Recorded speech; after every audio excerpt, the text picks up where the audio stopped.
ಜಗದಂಬ ನ್ಯೂಸ್ಗೆ ಸ್ವಾಗತ. ನಾನು ಸೋನಿಕಾ ಸುದೇಶ್. ಮೊದಲಿಗೆ ಮುಖ್ಯಾಂಶಗಳು. ಭಕ್ತರಿಗೆ ಫಲಮಂತಾಕ್ಷತ್ರ ನೀಡಿ ಭಕ್ತರಿಗೆ ಆಶೀರ್ವದಿಸಿದ ಕಂಚಿ ಕಾಮಕೋಟಿ ಮಠದ ಪೀಠಾಧಿಪತಿ ವಿಜೇಂದ್ರ ಸರಸ್ವತಿ ಸ್ವಾಮಿ. ಭಜಪಾ ಕಾರ್ಯಾಲಯದಲ್ಲಿ ಶ್ರೀ ಮಡಿವಳ ಮಾಚಿದೇವರ ಜಯಂತಿ ಆಚರಣೆ. ರಾಮ ಮಂದಿರ ಲೋಗೋ ತಯಾರಿಸಿದ ರಮೇಶ್ ತಿಪ್ಪನೂರ್ಗೆ ಹುಟ್ಟೂರು ರಾಜೇಶ್ವರದಲ್ಲಿ ಗೌರವ ಸನ್ಮಾನ. ವಿಕಾಸತ ಭಾರತಕ್ಕೆ ಬಜೆಟ್ ಬುನಾದಿ. ಬೀದರ್ ದಕ್ಷಿಣ ಕ್ಷೇತ್ರದ ಶಾಸಕರಾದ ಡಾ ಶೈಲೇಂದರ್ ಬೆಂದಾಳೆ. ಸುದ್ದಿಯ ವಿವರಗಳು.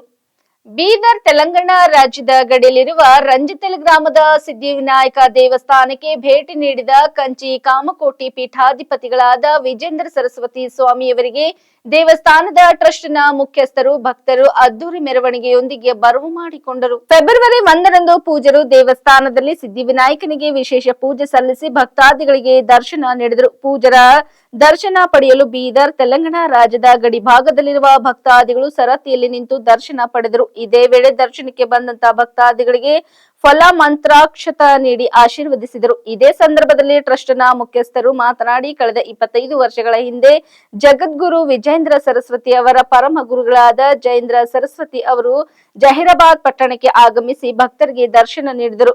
ಪ್ರಪ್ರಥಮ ಬಾರಿ ಆಗಮಿಸಿದ ಅವರ ಶಿಷ್ಯರಾದ ಜಗದ್ಗುರು ವಿಜೇಂದ್ರ ಸರಸ್ವತಿ ಸ್ವಾಮಿಗಳನ್ನು ದೇವಸ್ಥಾನದ ಮಹಾದ್ವಾರದಿಂದ ಅಲಂಕರಿಸಿದ ರಥದಲ್ಲಿ ವೇದ ಪಂಡಿತರ ವಾದ್ಯ ಘೋಷಣೆಗಳೊಂದಿಗೆ ಬರವು ಮಾಡಿಕೊಳ್ಳಲಾಯಿತು ಎಂದು ತಿಳಿಸಿದರು.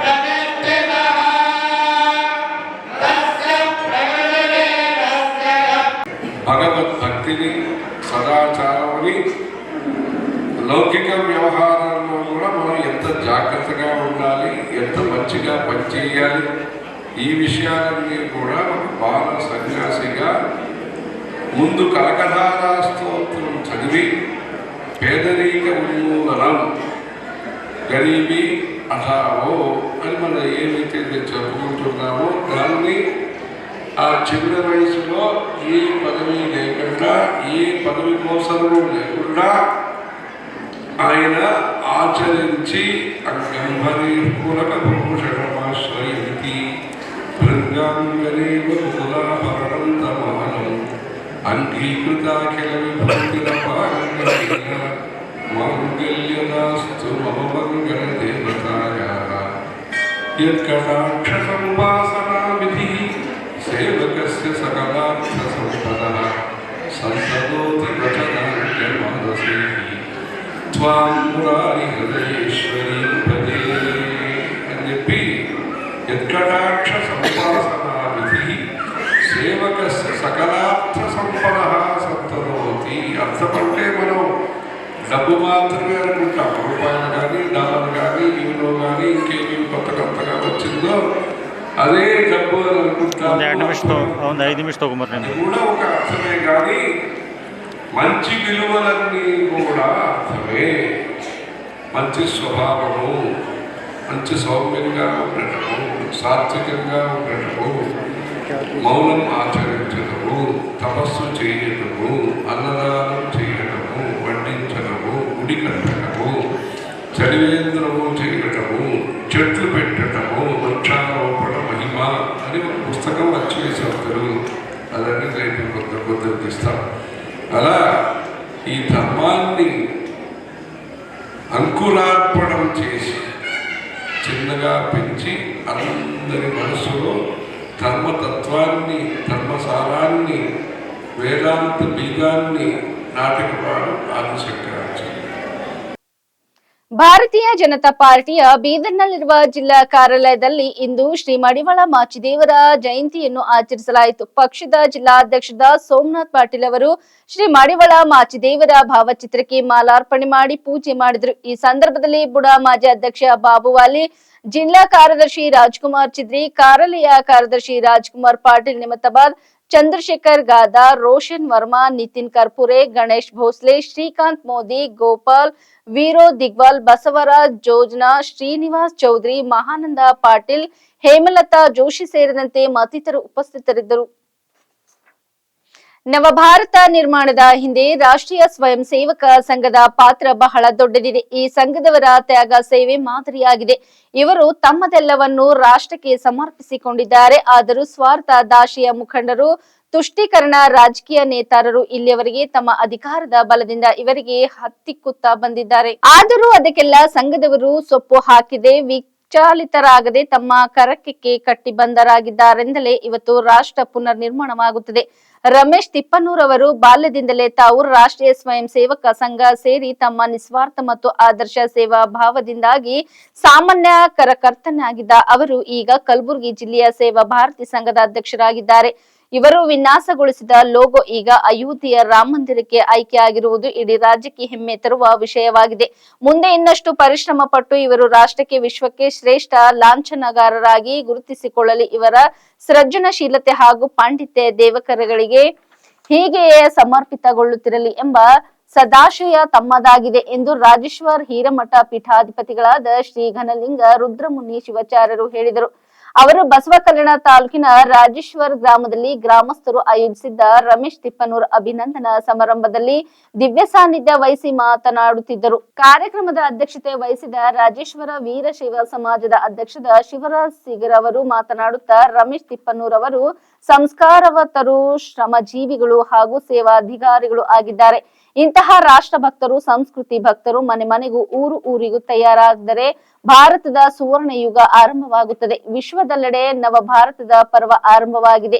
ರಮೇಶ್ ತಿಪ್ಪನೂರ್ ಅವರು ಇನ್ನಷ್ಟು ಶ್ರಮ ವಹಿಸಿ ಇದೀಗ ದೇಶ ವಿದೇಶದಲ್ಲಿ ಒಂದೊಂದಾಗಿ ನವನಿರ್ಮಾಣವಾಗುತ್ತಿರುವ ಮಂದಿರಗಳ ಲಾಂಛನಗಳನ್ನು ರಮೇಶ್ ಅವರು ವಿನ್ಯಾಸಗೊಳಿಸಿ ಇನ್ನಷ್ಟು ವಿಖ್ಯಾತಗೊಳ್ಳಲಿ ಎಂಬ ಆಶಯ ತಮ್ಮ ಹುಟ್ಟೂರಿನವರೆಲ್ಲರದಾಗಿದೆ. ರಾಜೇಶ್ವರದ ಕೀರ್ತಿ ಹೆಚ್ಚಿಸುತ್ತಿರುವುದಕ್ಕೆ ಊರ ಪರವಾಗಿ ರಮೇಶನಿಗೆ ತುಂಬು ಹೃದಯದ ಅಭಿನಂದನೆ ಹೇಳುತ್ತೇನೆ ಎಂದರು. ಕಾರ್ಯಕ್ರಮದಲ್ಲಿ ನಂದಬಾಯಿ ಪ್ರಭು, ಸಂತೋಷ್ ಪಾಟೀಲ್, ರಮೇಶ್ ಪಾಟೀಲ್, ವೀರಣ್ಣ ಪಾಟೀಲ್, ರೇವಣ ಸಿದ್ದಯ್ಯ ಸ್ವಾಮಿ, ಜಗನ್ನಾಥ್ ಗೋಳಾದ್, ನಾಗಣ್ಣ ಸೀಗಿ, ಸಂತೋಷ್ ಸೀಗಿ, ರಮೇಶ್ ಗೌಡ್ಗಾಂವ್, ವೆಂಕಟರೆಡ್ಡಿ ಪೋಶೆಟ್ಟಿ, ಶ್ರೀನಿವಾಸ್ ಸುಲೆಗಾಂವ್, ವೆಂಕಟರೆಡ್ಡಿ ಪೋಶೆಟ್ಟಿ ಮತ್ತಿತರರು ಇದ್ದರು.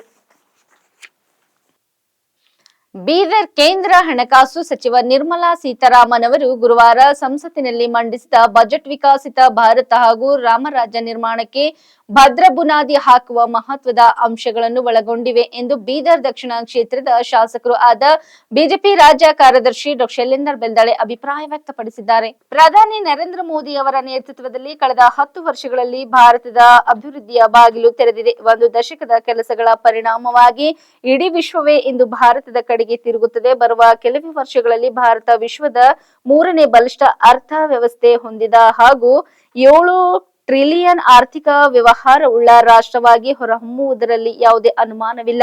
ಈ ಸಲದ ಬಜೆಟ್ ಭಾರತದ ಆರ್ಥಿಕ ಸದೃಢತೆ ಬಲಿಷ್ಠ ಮಾಡಲು ಬೇಕಾಗುವ ಎಲ್ಲ ದೂರದೃಷ್ಟಿತ್ವದ ಯೋಜನೆಗಳನ್ನು ಒಳಗೊಂಡಿದೆ ಎಂದು ತಿಳಿಸಿದ್ದಾರೆ. ಯುವಕರು, ರೈತರು, ಬಡವರು, ಹಿಂದುಳಿದವರು, ಮಹಿಳೆಯರು ಸೇರಿ ಎಲ್ಲ ವರ್ಗದ ಸಮಗ್ರ ವಿಕಾಸ ಗುರಿಯಾಗಿಸಿಕೊಂಡು ರೂಪಿಸಿದ ಸರ್ವಜನ ಸುಖೀನೋ ಭವಂತು ಚಿಂತನೆಯ ಬಜೆಟ್ ಇದಾಗಿದೆ.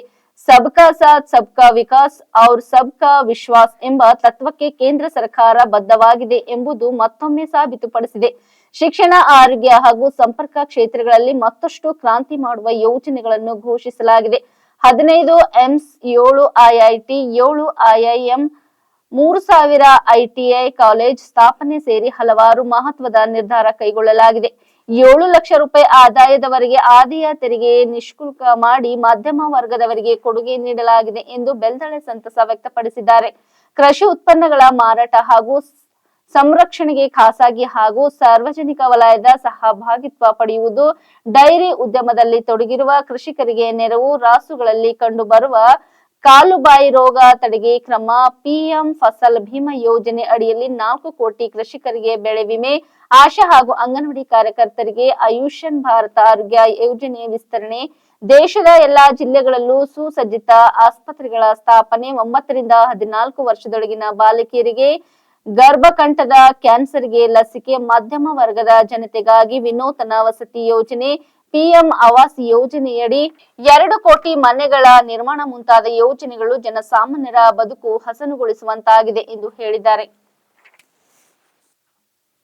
ಕಲಬುರಗಿ ಜಿಲ್ಲೆಯ ಚಿಂಚೋಳಿ ತಾಲೂಕಿನಲ್ಲಿ ಕರ್ನಾಟಕ ಪ್ರದೇಶ ಕುರುಬ ಸಮಾಜ ವತಿಯಿಂದ ಪ್ರತಿಭಟನೆ ಮಾಡಲಾಯಿತು. ಕಾರ್ಯಕ್ರಮವನ್ನು ಉದ್ದೇಶಿಸಿ ಮಾತನಾಡಿದ ಕಾಳಗಿ ತಾಲೂಕು ಅಧ್ಯಕ್ಷರ ರೇವಣಸಿದ್ದಪ್ಪ ಪೂಜಾರಿ, ಗಡಿಕೇಶ್ವರ ಕಾಂತರಾಜ್ ವರದಿ ಜಾರಿಗೊಳಿಸುತ್ತಿದ್ದರಿಂದ ಭಯಪಟ್ಟು ಪ್ರಭಾವಿ ಸಮುದಾಯವನ್ನು ನಮ್ಮ ಸಮಾಜದ ಮೇಲೆ ನಿರಂತರ ಶೋಷಣೆ ಮಾಡುತ್ತಿದ್ದಾರೆ. ಕೂಡಲೇ ಇಂತಹ ವ್ಯಕ್ತಿಗಳನ್ನು ಬಂಧಿಸಿ ಗಡಿಪಾರು ಮಾಡಬೇಕು ಎಂದು ಸರ್ಕಾರಕ್ಕೆ ಮನವಿ ಮಾಡಿದರು. ಈ ಸಂದರ್ಭದಲ್ಲಿ ಚಿಂಚೋಳಿ ಅಧ್ಯಕ್ಷರಾದ ಹನುಮಂತ್ ಪೂಜಾರಿ, ಚಂದನ್ ಕೇರ್, ರವೀಂದ್ರ ಪೂಜಾರಿ, ಗೋಪಾಲ್ ಗಾರಂಪಳ್ಳಿ, ಮಂಜುಳಾ ಆರ್ ಪೂಜಾರಿ, ಅನೇಕ ಸಮಾಜದ ಮುಖಂಡರು ಭಾಗವಹಿಸಿದರು.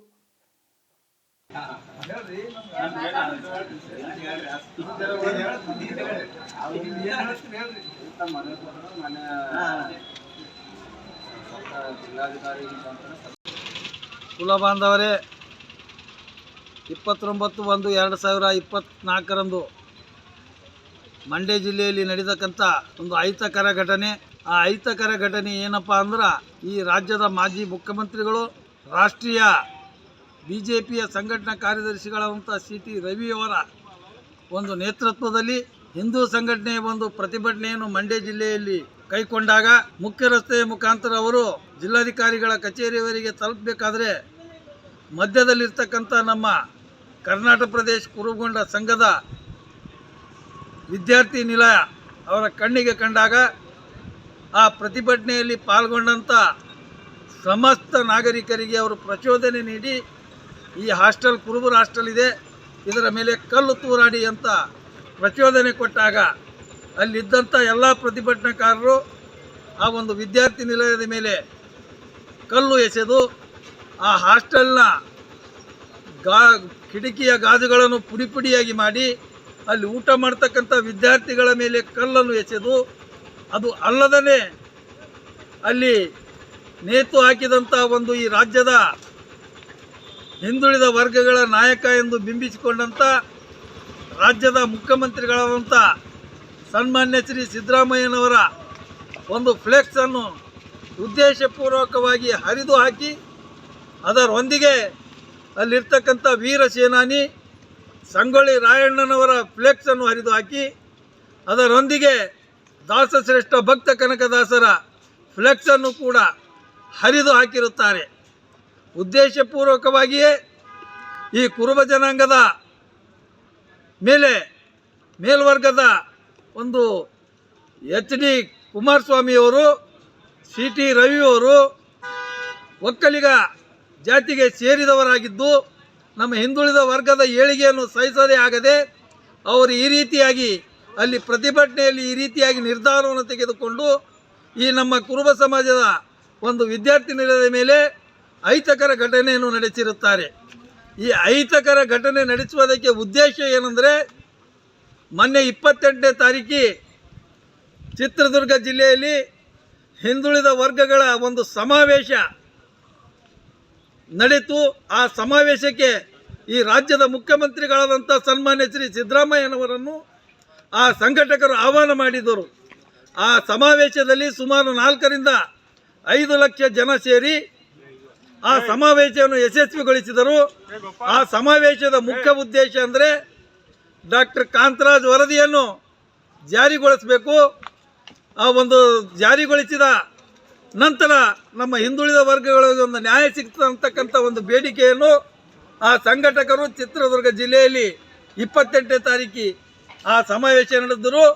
ಆ ಸಮಾವೇಶದಲ್ಲಿ ಈ ರಾಜ್ಯದ ಮುಖ್ಯಮಂತ್ರಿಗಳು ಎಲ್ಲ ಹಿಂದುಳಿದ ವರ್ಗಗಳ ಜಾತಿಗಳ ಒಕ್ಕೂಟದ ಮಹಾನ್ ನಾಯಕರನ್ನು ಕಂಡು ಆ ಒಂದು ಡಾಕ್ಟರ್ ಕಾಂತರಾಜ್ ವರದಿಯನ್ನು ನಾನು ಬರುವ ದಿನಗಳಲ್ಲಿ ಸ್ವೀಕಾರ ಮಾಡಿಕೊಂಡು ತದನಂತರ ಕ್ಯಾಬಿನೆಟ್ನಲ್ಲಿ ಹಂತ ಹಂತವಾಗಿ ಅದನ್ನು ಜಾರಿಗೊಳಿಸುವ ಪ್ರಯತ್ನ ಮಾಡುತ್ತೇನೆ ಅಂತ ಭರವಸೆ ಕೊಟ್ಟಾಗ ಮೇಲ್ವರ್ಗದ ಜನರಿಗೆ ಇದು ಸಹಿಸದೆ ಈ ಒಂದು ರೀತಿಯಾಗಿ ಅವರು 29ನೇ ತಾರೀಕಿಗೆ ಮಂಡ್ಯ ಜಿಲ್ಲೆಯಲ್ಲಿ ಈ ಕೃತ್ಯವನ್ನು ನಡೆಸಿದ್ದಾರೆ.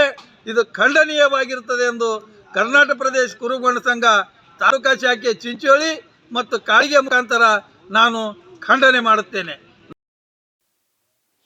ಕರ್ನಾಟಕ ರಾಜ್ಯ ಸರ್ಕಾರಿ ಪ್ರಥಮ ದರ್ಜೆ ಕಾಲೇಜುಗಳ ಅತಿಥಿ ಉಪನ್ಯಾಸಕರ ಸಂಘ ಜಿಲ್ಲಾ ಘಟಕ ಬೀದರ್ ವತಿಯಿಂದ ಅತಿಥಿ ಉಪನ್ಯಾಸಕರ 2ನೇ ಜಿಲ್ಲಾ ಸಮಾವೇಶ ಹಾಗೂ ಅಭಿನಂದನಾ ಕಾರ್ಯಕ್ರಮವನ್ನು ಹಮ್ಮಿಕೊಳ್ಳಲಾಯಿತು. ಈ ಕಾರ್ಯಕ್ರಮವನ್ನು ಉದ್ಘಾಟನೆಯನ್ನು ಮಾಜಿ ಸಚಿವರಾದ ರಾಜಶೇಖರ್ ಬಿ ಪಾಟೀಲ್ ಅವರು ಕಾರ್ಯಕ್ರಮವನ್ನು ತಮ್ಮ ಅಮೃತ ಹಸ್ತದಿಂದ ಜ್ಯೋತಿ ಬೆಳಗಿಸುವ ಮೂಲಕ ಉದ್ಘಾಟಿಸಿದರು. ನಂತರ ಅವರು ಮಾತನಾಡುತ್ತಾ, ಈಗಾಗಲೇ ನಮ್ಮ ಸರ್ಕಾರ ವೇತನ ಹೆಚ್ಚಳ, ಆರೋಗ್ಯ ವಿಮೆ, ವೇತನ ಸಂಹಿತ, ಸೌಂದರ್ಭಿಕ ರಜೆ ಸೇರಿದಂತೆ ಇತರ ಸೇವೆಗಳು ನಮ್ಮ ಅತಿಥಿ ಉಪನ್ಯಾಸಕರ ಸೇವೆಗೆ ಸ್ಪಂದಿಸಿದ ನುಡಿದಂತೆ ನಡೆಯುವ ಭಾಗ್ಯಗಳ ಸರ್ದಾರ್ ನಮ್ಮ ಜನಪ್ರಿಯ ಮುಖ್ಯಮಂತ್ರಿಗಳಾದ ಸಿದ್ದರಾಮಯ್ಯ ವೈಯಕ್ತಿಕವಾಗಿ ಭೇಟಿ ನೀಡಿ ಅತಿಥಿ ಉಪನ್ಯಾಸಕರ ಸೇವಾ ಭದ್ರತೆ, ಸೇವಾ ಖಾಯಂ ಕುರಿತು ಮಾತನಾಡುವ ಭರವಸೆ ನೀಡಿದರು. ತಮ್ಮ ಹೋರಾಟಕ್ಕೆ ಸದಾ ನಮ್ಮ ಬೆಂಬಲವಿದೆ. ಶೀಘ್ರದಲ್ಲಿ ತಮ್ಮ ಅತಿಥಿ ಉಪನ್ಯಾಸಕರಿಗೆ ಯಶಸ್ಸು ದೊರಕಲಿದೆ ಎಂದು ಶುಭ ಹಾರೈಸಿದರು. ಈ ಕಾರ್ಯಕ್ರಮದ ವಿಶೇಷ ಆಹ್ವಾನಿತರು ಹಾಗೂ ರಾಜ್ಯಾಧ್ಯಕ್ಷರಾದ ಡಾಕ್ಟರ್ ಹನುಮಂತ ಗೌಡ ಕಲ್ಮನಿ ಅವರು ಮಾತನಾಡಿ, ಅತಿಥಿ ಉಪನ್ಯಾಸಕರ ಬಹುದಿನದ ಹೋರಾಟಕ್ಕೆ ಸರ್ಕಾರ ಬೇಗನೆ ಸ್ಪಂದಿಸಬೇಕು. ಇಂತಹ ಜೀತ ಪದ್ಧತಿಯಿಂದ ಮುಕ್ತಿಗೊಳಿಸಬೇಕು. ಈಗಾಗಲೇ ಸರ್ಕಾರದ ಮೇಲೆ ನಮಗೆ ಸಂಪೂರ್ಣವಾದ ವಿಶ್ವಾಸವಿದೆ. ಸರ್ಕಾರವು ತಮ್ಮ ಪ್ರಣಾಳಿಕೆಯ ಭರವಸೆ ಈಡೇರಿಸುತ್ತದೆ ಎಂದು ನುಡಿದರು. ಕಾರ್ಯಕ್ರಮದ ವಿಶೇಷ ಆಹ್ವಾನಿತರಾದ ಡಾಕ್ಟರ್ ವಿನೋದ್ ಚಂದ್ರ ಪೀಟರ್, ರಾಜ್ಯ ಕಾರ್ಯದರ್ಶಿಗಳು ಮಾತನಾಡುತ್ತಾ, ಅತಿಥಿ ಉಪನ್ಯಾಸಕರು ಸಮಯದಿಂದ ಇರಬೇಕು. ಸರ್ಕಾರದ ಜೊತೆ ನಿರಂತರವಾಗಿ ನಾವು ಮಾತುಕತೆಯನ್ನು ಮಾಡುತ್ತಿದ್ದೇವೆ. ಆದಷ್ಟು ಬೇಗ ನಮ್ಮ ಸಮಸ್ಯೆಗಳಿಗೆ ಪರಿಹಾರ ಸಿಗುವ ಭರವಸೆ ನಮಗೆ ಇದೆ ಎಂದರು. ಈ ಸಂದರ್ಭದಲ್ಲಿ ಶಶಿಕಲಾ ಜೋಳದ ರಾಜ್ಯ ಮಹಿಳಾ ಪ್ರತಿನಿಧಿ, ಮಹಿಳೆಯರು ಬಹಳಷ್ಟು ತೊಂದರೆಯಲ್ಲಿ ಇದ್ದಾರೆ. ಸರ್ಕಾರವು ಈಗಲಾದರೂ ನಮ್ಮ ಸಮಸ್ಯೆಗೆ ಬೇಗ ಪರಿಹಾರ ಒದಗಿಸಿಕೊಡಬೇಕು ಎಂದು ನುಡಿದರು. ಈ ಕಾರ್ಯಕ್ರಮದ ಅಧ್ಯಕ್ಷತೆಯನ್ನು ವಹಿಸಿರುವ ಜಿಲ್ಲೆ ಅಧ್ಯಕ್ಷರು ಅನಿಲ್ ಕುಮಾರ್ ಎಂ ಸಿಂಧೆ ಅವರು ಮಾತನಾಡಿ, ಸುಮಾರು 20 ವರ್ಷಗಳಿಂದ ಸುಮಾರು ಅತಿಥಿ ಉಪನ್ಯಾಸಕರು ಸೇವೆಯನ್ನು ಸಲ್ಲಿಸುತ್ತಿದ್ದಾರೆ. ಹಲವಾರು ಸರ್ಕಾರಗಳು ನಮಗೆ ಭರವಸೆ ನೀಡುತ್ತಲೇ ಬಂದಿದೆ. ಆದರೆ ನಮ್ಮ ಬಹುದಿನದ ಬೇಡಿಕೆ ಈಡೇರಲಿಲ್ಲ. ಆದಷ್ಟು ಬೇಗ ಸರ್ಕಾರದ ಪ್ರಣಾಳಿಕೆಯಲ್ಲಿರುವ ಅತಿಥಿ ಉಪನ್ಯಾಸಕರ ಖಾಯಮತಿ ನೀಡಬೇಕು. ನಮ್ಮ ಪರಿಸ್ಥಿತಿಯ ಸರ್ಕಾರವು ಅರ್ಥ ಮಾಡಿಕೊಳ್ಳಬೇಕು ಎಂದು ನುಡಿದರು. ಈ ಕಾರ್ಯಕ್ರಮದಲ್ಲಿ ಪ್ರಾಸ್ತಾವಿಕ ನುಡಿಯನ್ನು ವೆಂಕಟ್ ಜಾಧವ್, ಬಸವರಾಜ್ ಸೇರಿ Chandrakant Narayanpur, Balaji Budra Pawade, Dhanraj Tolame, doctor Gayatri Gango, doctor Baby Chidri, doctor Vanita Bage, doctor Bandayya Swami Rajol, Chandrakant Singh, Chetan, doctor Maheshwari Hede, Sambhash Machkure, doctor Eerayya Mathapati, Sharanappa Bagdurge, Prabhu Ramesh, Sachin Kattimani, Vivek Dinesh ಹಾಗೂ ಜಿಲ್ಲೆಯ ಎಲ್ಲ ಕಾಲೇಜಿನ ಅತಿಥಿ ಉಪನ್ಯಾಸಕರು ಉಪಸ್ಥಿತರಿದ್ದರು.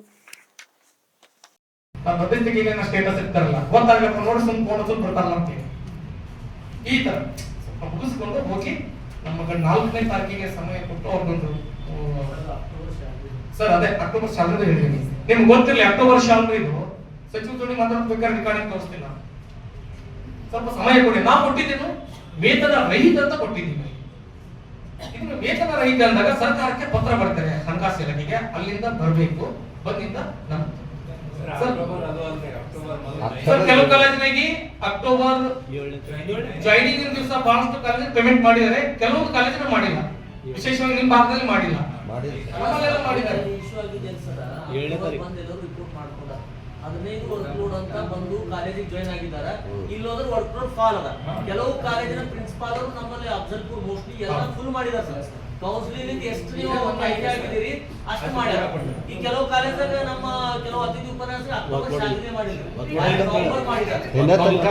ಮೇಡಮ್ ನೋಡಿ ಅಂತ ಘಟನೆಗಳು ಬಹಳ ಇದಾವೆ. ಕೇಳಿ ಸರ್, ನಿಮಗೆ ವರ್ಕ್ ಲೋಡ್ ಏನ್ ತೋರಿಸಿದ್ದಾರೆ, ನನಗೆ ಅದೇ ವರ್ಕ್ ಲೋಡ್ ಬೇಕಂತ ಪಟ್ಟಿದ್ದೀನಿ. ಒಂದು ವೇಳೆ ಯಾರಾದ್ರೂ ಆತರ ಆಗದೆ ಇದ್ರೆ ಇಲ್ಲಿ ನಿಮ್ಗೆ ಏನಾದ್ರು ನೀವು 15 ಪೀಳಿಗೆ ವರ್ಕ್ ಲೋಡ್ ಜಾಯಿನ್ ಆಗಿರಲ್ಲ, 15 ಪೀಳಿಗೆ ಇಲ್ಲ ಅಂತ ಹೇಳಿದ್ರೆ 15 ಪೀಳಿಗೆ ಇಲ್ಲ ಅಂತ ಆ ಕಡೆಯಿಂದ ಒಂದು ರೇಟಿಂಗ್ ಬರ್ಸ್ಕೊಂಡ್ಬನ್ನಿ. ಅದು ಸೀದಾ ಅಧ್ಯಕ್ಷ ಬನ್ನಿ, ಯಾವ ಬನ್ನಿ, ಆಯುಕ್ತರಿಗೆ ಸಚಿವರು ಭೇಟಿಯಾಗಿ ಸಮಸ್ಯೆ ಪರಿಹಾರ ಮಾಡೋಣ. ಎರಡನೇದಾಗಿ ಅಕ್ಟೋಬರ್ ನಮ್ಮ ಭಾಗದಲ್ಲಿ ಮಾಡಿದ್ದಾರೆ, ಎಂದು ಜಾಯಿನ್ ಆಗಿದೆಯೋ ಅಂತ ಪೇಮೆಂಟ್ ಮಾಡಿದ್ದಾರೆ. ಕೆಲವೊಂದು ಕಾಲೇಜಿನ ಪ್ರಿನ್ಸಿಪಾಲ್ ಬೇಕಂತಾನೆ ಅದನ್ನ ತಡೆ ಹಿಡಿದಿದ್ದಾರೆ. ನನ್ಗೆ ಏನಂತಂದ್ರೆ ಅವರಿಂದ ಒಂದು ಆದೇಶ ಬರಬೇಕು ಅಂತ. ಇಂಥವಕ್ಕೆಲ್ಲ ಆದೇಶ ಕೇಳ್ತಾರೆ. ನಿಮ್ ಟೈಮಿಂಗ್ ಇದಕ್ಕೆ ಮಾಡಕ ಮೌಖಿಕ ಆದೇಶ ಆಗೈತೆ ಅಂತ ಹೇಳ್ತಾರೆ ಅಲ್ವಾ? ಅದಕ್ಕೆ ಇದಕ್ಕೊಂದು ಸೂಕ್ತವಾದ ಪರಿಹಾರ. ನಮ್ಗೇನು ಇಷ್ಟು ದಿನ 10 ತಿಂಗಳ ಕೆಲವೊಂದು ಕಡೆ ಒಂದೊಂದು ವಿಶ್ವವಿದ್ಯಾಲಯದ ಕ್ಯಾಲೆಂಡರ್ ಇವೆಂಟ್ ಪ್ರಕಾರ 1 ತಿಂಗಳ 15 ನಿಮಿಷ ಹೆಚ್ಚು ಕಡಿಮೆ ಆಗ್ತದೆ. ನಮ್ಗೆ ಯಾಕೆ ಡ್ಯಾಮೇಜ್ ಆಗಿದೆ ಅಂತಂದ್ರೆ ಈ ಕೊರೋನಾ ಬಂತಲ್ಲ, ಅಂತ ಸಂದರ್ಭದಲ್ಲಿ ಸ್ವಲ್ಪ ಹೆಚ್ಚು ಕಡಿಮೆ ಆಗಿದೆ. ಅದನ್ನ ಫುಲ್ಫಿಲ್ ಮಾಡ್ಕೊಳ್ಳಿಕ್ಕೆ ಇನ್ನೊಂದು 2 ತಿಂಗಳ 3 ತಿಂಗಳ ಹೋಗುತ್ತಂತ ಸಚಿವರು ಹೇಳಿದ್ದಾರೆ. ಈಗಿನ ಸಚಿವರು ಇವ್ರು ಏನ್ ಮಾಡ್ತಾ ಇದ್ದಾರೆ ಇನ್ನೊಂದು ಅಂತಂದ್ರೆ, ಎಂದು ಜಾಯಿನಿಂಗ್ ಅಲ್ಲಿ ದಿನದ ವರ್ಕ್ಲೋಡ್ ಏನು ರೀತಿಯೊಳಗೆ ಪೇಮೆಂಟ್ ಮಾಡ್ಲಿಕ್ಕೆ ಪ್ರಯತ್ನ ನಡೆಸಿದ್ದಾರೆ. ಅದನ್ನ ಯಾವ ಮಾಡ್ತಾರೆ ಈ ಹೇಳಿದ ಹೆಸರು ಅವ್ರು ಚೂ ಬಿಡ್ತಿದ್ದಾರೆ. ಮೌಖಿಕ ಆದೇಶ ಅಂತ ಹೇಳಿ. ಇಲ್ಲಿವರೆಗೆ ಸುದ್ದಿ ಕೊಟ್ಟಿದ್ದು ನಾನು ಸೋನಿಕಾ ಸುದೇಶ್. ಮುಂದಿನ ಸುದ್ದಿಯೊಂದಿಗೆ ಮತ್ತೆ ಭೇಟಿಯಾಗೋಣ. ವಂದನೆಗಳು.